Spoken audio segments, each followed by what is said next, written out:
मैले यस्तो रुमलाई यस्तो बनाइदिएँ। यस गाइज, धेरैजनालाई थाहा छ अहिले म गाउँमा छु र अलि लामो समय गाउँमै रहेकोले गर्दाखेरि चाहिँ मैले गाउँमै अलिकति आफ्नो कामलाई गर्नको लागि म प्रायः गरी फ्रिल्यान्सिङ काम गर्छु अहिले पछिल्लो समय। सो त्यो काम गर्दाखेरि अलिकति आफ्नो कोठामा चाहिँ बोरिङ फिल भयो क्या, अलिकति आफूलाई काम गरे जस्तो फिल भएन। त्यही भएर मैले यो रुमलाई चाहिँ आफैले सेल्फ डेकोरेट गर्नको लागि चाहिँ मैले आफ्नो भाइलाई हेल्प मागेर हामी बाउ छोरा 3 जना मिलेर चाहिँ कोठालाई यसरी डिजाइन गरिएको छ।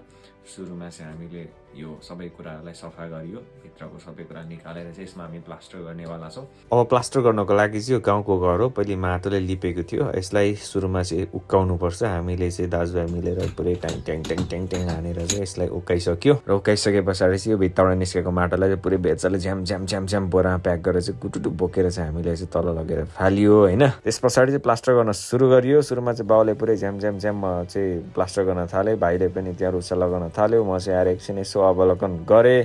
त्यसपछि फाइनली हाम्रो प्लास्टर पनि सकियो। अब यस पछाडि चाहिँ यसमा कलर लगाउन सुरु गरियो। सुरुमा प्राइमर लगाउनुपर्छ र मैले यहाँ प्राइमर लगाउन थालेँ। सर र प्राइमर लगाउन थालिसके पछाडि चट्टलाई यसमा कलर पनि लगाउन थालेँ। मैले 2 टाइप्सको कलर लगाएको छु। सो इच्छा भयो, चाहना भयो भने जे पनि गर्न सकिन्छ। सो अहिले चाहिँ म यो सेटअपमा छु र म गाउँ बसिन्जेलसम्म चाहिँ म तपाईँलाई यही सेटअपबाट, यही ब्याकग्राउन्डबाट चाहिँ कन्टेन्टहरू, भिडियोहरू चाहिँ प्रोभाइड गर्नेछु युट्युबमा, टिकटकमा, फेसबुकमा। सो स्टे कनेक्टेड, म तपाईँहरूसँग जोडिरहनेछु।